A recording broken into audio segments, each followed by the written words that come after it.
इस वीडियो में हम लोग क्लास 10th का यूरोप में राष्ट्रवाद जो सोशल साइंस है उससे हम लोग चैप्टर 1 का सब्जेक्टिव क्वेश्चन को देखेंगे। पहला क्वेश्चन कहता है कि मेजीनी कौन था। मेजीनी इटली में राष्ट्रवादियों के गुप्त दल जो कार्बोनारी था उसका एक सदस्य था। मेजीनी जो था इटली में जो राष्ट्रवादियों का एक गुप्त दल जो था कार्बोनारी उसका सदस्य था। वह गणतांत्रिक विचारों का समर्थक, साहित्यकार और सेनापति भी था। मेजीनी जो था वो गणतांत्रिक विचारों का समर्थक, साहित्यकार और सेनापति भी था। कथा कि मेजीनी ने नागरिक आंदोलन द्वारा उत्तरी और मध्य इटली में एकीकृत गणराज्य स्थापित करने का प्रयास किया। आगे कहता है लेकिन इसमें असफल होने पर उसे इटली से पलायन करना पड़ा। जब वो सफल हो गया तो वो इटली से बाहर चला गया।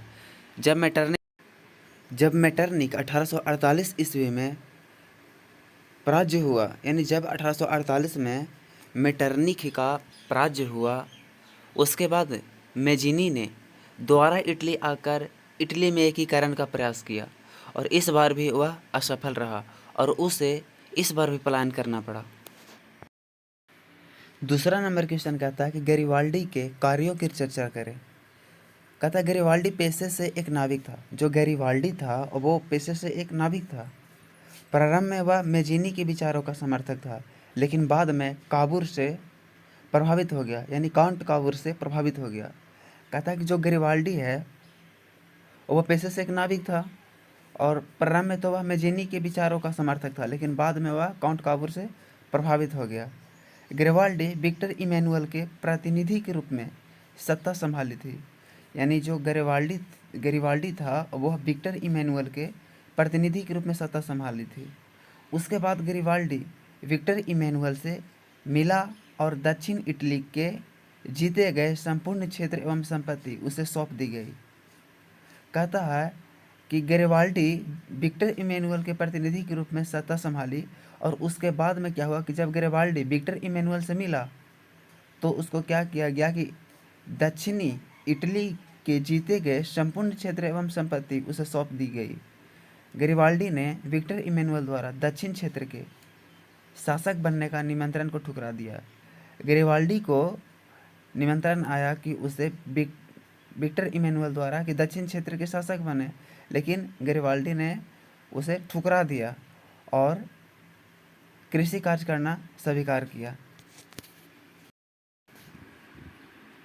तीसरा क्वेश्चन कहता है कि राष्ट्रवाद क्या है।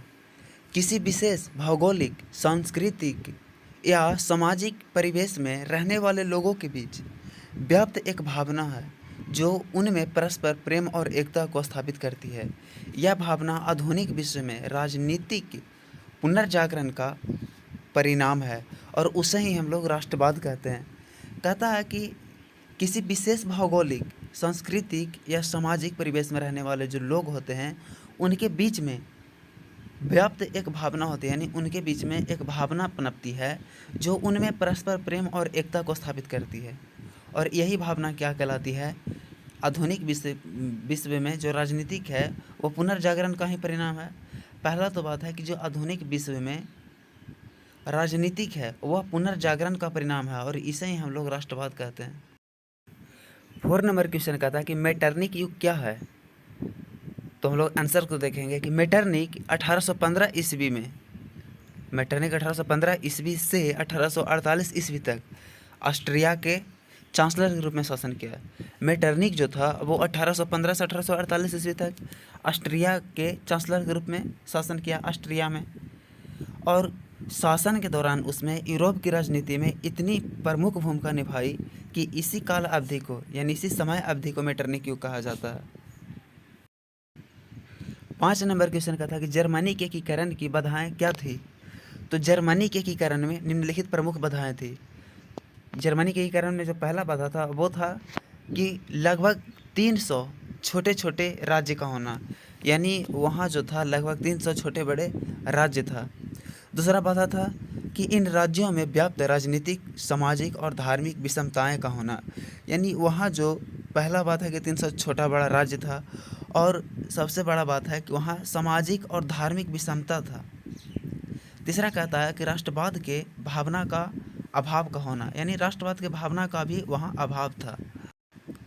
और ये सारे जो थे चीज़ जर्मनी के एकीकरण की बाधा था।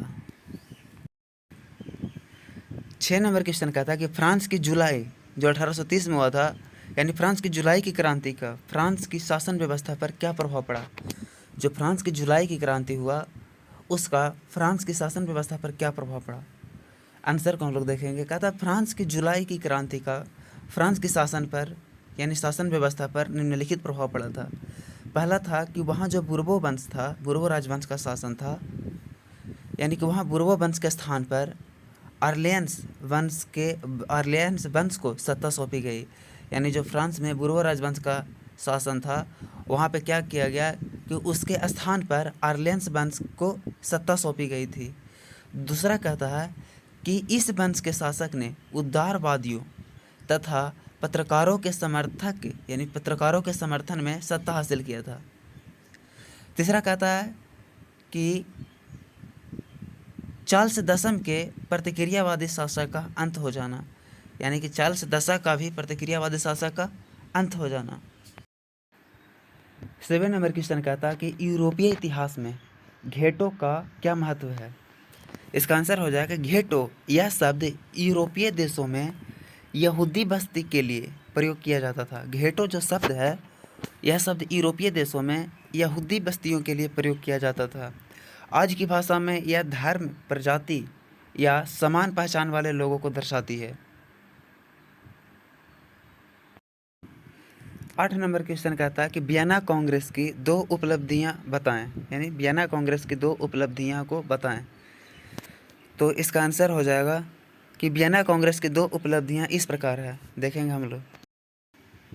पहला उपलब्धि जो था वो यह था कि ऑस्ट्रिया के वियना यानी ऑस्ट्रिया के वियना नगर में नेपोलियन को पराजित करने वाले प्रमुख राष्ट्रों ब्रिटेन था, रूस था, प्रशा था और ऑस्ट्रिया के प्रतिनिधि का सम्मेलन 1815 ईस्वी में किया गया। इसे वियना सम्मेलन भी कहा गया। कहता है कि ऑस्ट्रिया के वियना नगर में नेपोलियन को पराजित करने वाले जो प्रमुख राष्ट्र था वो था ब्रिटेन, रूस, प्रशा और ऑस्ट्रिया के प्रतिनिधि का सम्मेलन 1815 ईस्वी में किया गया और इसे ही वियना कांग्रेस सम्मेलन कहा गया। दूसरा जो था वो यह था कि वियना कांग्रेस सम्मेलन में नेपोलियन द्वारा पराजित राजवंश की पुनर्स्थापना का प्रयास किया गया। यानी नेपोलियन द्वारा जो पराजित था राजवंश उसको फिर से स्थापित करने का प्रयास किया गया। फ्रांस और स्पेन में बुर्बो राजवंश का राज स्थापित हुआ और फ्रांस और स्पेन में बुर्बो राजवंश का स्थापना हुआ।